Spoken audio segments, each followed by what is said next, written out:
وہ سیاسی راجنیتاؤں کے اشارے پر کچھ ہمارے بگڑے ہوئے نوجوان ماتھوں پر وہ بھگوا باندھ کر اور مسجد کے سامنے باضابطہ مسجد کی جامع مسجد کی مرکزی مسجد کی گیٹ کے سامنے کھڑے ہو کر انہوں نے اذان کی سیم وقت میں ہنومان چالیسا پڑھنے کا انہوں نے پریاس کیا اور انہوں نے کوشش کی۔ کیا ہنومان چالیسا کا کیا مقام ہے، کیا اسٹیٹس ہے، ہنومان چالیسا میں کیا بیان کیا گیا ہے اور ہمارے اذان میں کیا بیان کیا گیا ہے، میں آپ لوگوں کے سامنے اس کو ایکسپلین کروں گا۔ اور دوسری بات، دوسرے نمبر پر میری کوشش رہے گی کہ ابھی کچھ دنوں کیا ابھی 2-3 دن پہلے کل کی بات ہے، بلکہ کل ایک گیان واپی مسجد میں ویڈیو سروے کیا گیا اور یہ بنارس وارانسی کے اندر یہ مسجد ہے اور وہاں ایک مندر کے سامنے ایک مسجد ہے، اس مسجد کے اوپر کیس چلایا جا رہا ہے اور اس مسجد کو توڑنے کی بلڈوزر چلانے کی کوشش کی جا رہی ہے۔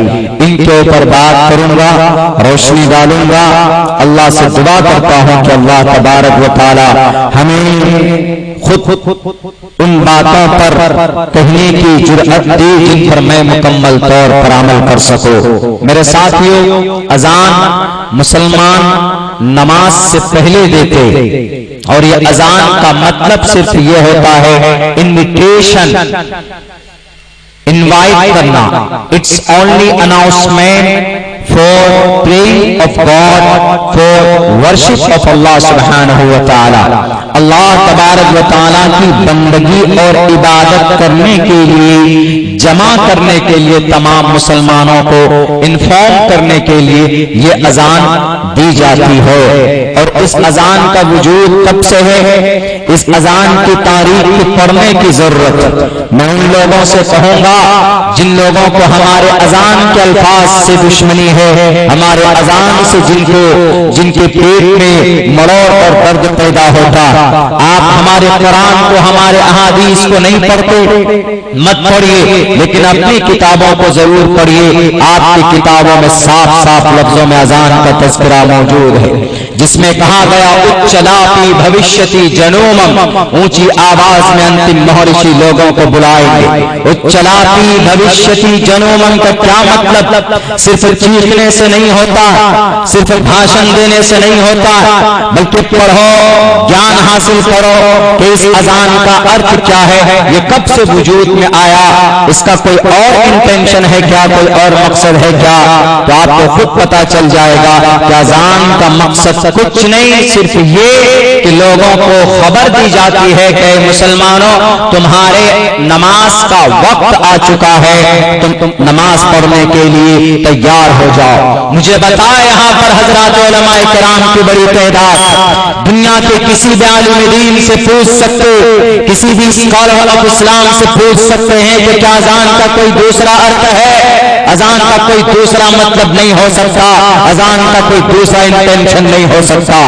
اذان کا صرف ایک ہی مقصد اللہ کی عبادت کے لیے لوگوں کو بلانا، to listen, to hear, be informed about، خبر کرنا کسی کو کسی چیز کے بارے میں، سننا سنانا، یہ واضح لفظوں میں موجود ہے۔ مہاراشٹر کے راج ٹھاکرے صاحب، آپ کو بھاشن دینا بہت آتا ہے، اگر بھاشن سے اس دیش کی ترقی ہوتی تو ایک لائن میں سارے اسپیکر کھڑے ہو جاؤ، ایک طرف عبداللہ کھڑا ہو جائے گا، تمہارے پسینے 1 گھنٹے میں چھوٹ جائیں گے۔ اللہ کی ذات پر بھروسہ کر کے کہتا ہوں 5 گھنٹے بولوں گا اسی رفتار سے، میرا پسینہ نہیں نکل سکتا۔ صرف بھاشن سے دیش کی ترقی نہیں ہوتی، سمجھ کر قدم آگے بڑھانے، نوجوانوں کو لے کر چلنے سے دیش کی ترقی ہوتی۔ آپ نے یہ کہا صاف لفظوں میں کہ نوائز پولوشن ہوتی ہے اذان سے، نوائز پولوشن 1400 سال سے یہ اذان چلی آ رہی ہے، کبھی نوائز پولوشن نہیں ہوئی، دھونی پردوشن کبھی کچھ نہیں ہوا۔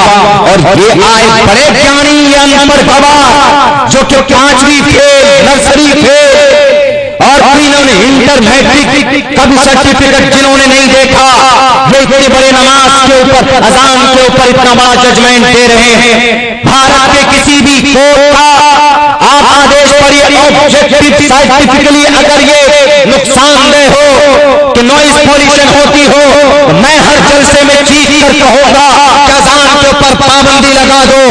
آبجیکٹو سائنٹیفکلی یہ نقصان دہ نہیں ہے اذان، بلکہ اذان تو ایک خوبصورت اور پیاری آواز ہے جس میں اللہ تبارک و تعالیٰ کے بڑائی کے ساتھ لوگوں کو کہا جاتا ہے کہ تم مومن ہو تو اللہ کی بندگی کے لیے آ جاؤ۔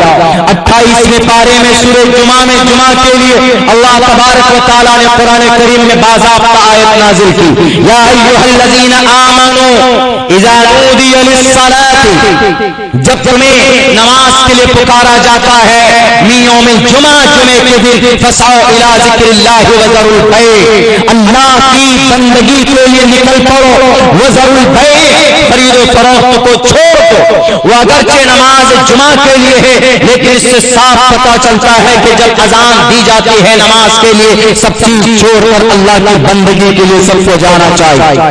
اذان کے الفاظ کیا ہیں؟ اللہ اکبر، اللہ اکبر، بس یہی، اللہ اکبر، اللہ اکبر، اللہ سب سے بڑا، اللہ سب سے بڑا۔ آگے کیا ہے؟ اشہد ان لا الہ الا اللہ، اللہ کے سوا کوئی معبود نہیں ہے۔ تیسرے الفاظ کیا ہے؟ اشہد ان محمد رسول اللہ، ہم اس بات کی گواہی دیتے، میں گواہی دیتا ہوں اس بات کی کہ محمد اللہ کے رسول ہے۔ اس کے بعد کیا ہے؟ حیا علی الصلاۃ، حیا بمانا ایتی، یہ کسی ورڈ کے اوپر ریپلیس ہے، اوریجنل یہ ورڈ نہیں، حیا بمانا ایتی، آؤ، لس حیا، حیا علی الصلاۃ، علی الصلاۃ، نماز کے کامیابی کے لیے، حیا علی الصلاۃ، نماز کی طرف آؤ، نماز پڑھنے کے لیے آؤ۔ کوئی اور میننگ نہیں، سیم مطلب بتا رہا ہوں جو احادیث میں مذکور، حیا علی الفلاح، حیا علی الصلاۃ کے بعد حیا علی الفلاح، اس کا مطلب حیا ایتی، آؤ، کس لیے؟ الفلاح، الفلاح مینس کامیابی۔ The common word, the most use of this meaning, there is no intention of prayer, of azan. اذان کا اور کوئی مطلب ہے؟ کوئی مطلب نہیں۔ اس کے بعد پھر کیا؟ اللہ اکبر، اللہ اکبر بول کر لا الہ الا اللہ لاسٹ میں ختم ہو جاتا ہے، اور کوئی مطلب ہے اس اذان کے ان الفاظوں کا کوئی مطلب نہیں۔ اب اس کو ملا دیتے ہیں کس کے ساتھ؟ ہنومان چالیسا کے ساتھ۔ اس اذان میں دو پیغام ہے، ایک پیغام یہ ہے کہ اللہ سب سے بڑا ہے اور اللہ ہی بندگی کے لائق ہے، دوسرا پیغام یہ ہے کہ محمد اللہ کے رسول ہے۔ یہ دو مین پیغام، ایک آرڈر ہے نماز کی طرف آؤ اور کامیابی کی طرف آؤ، یہ دو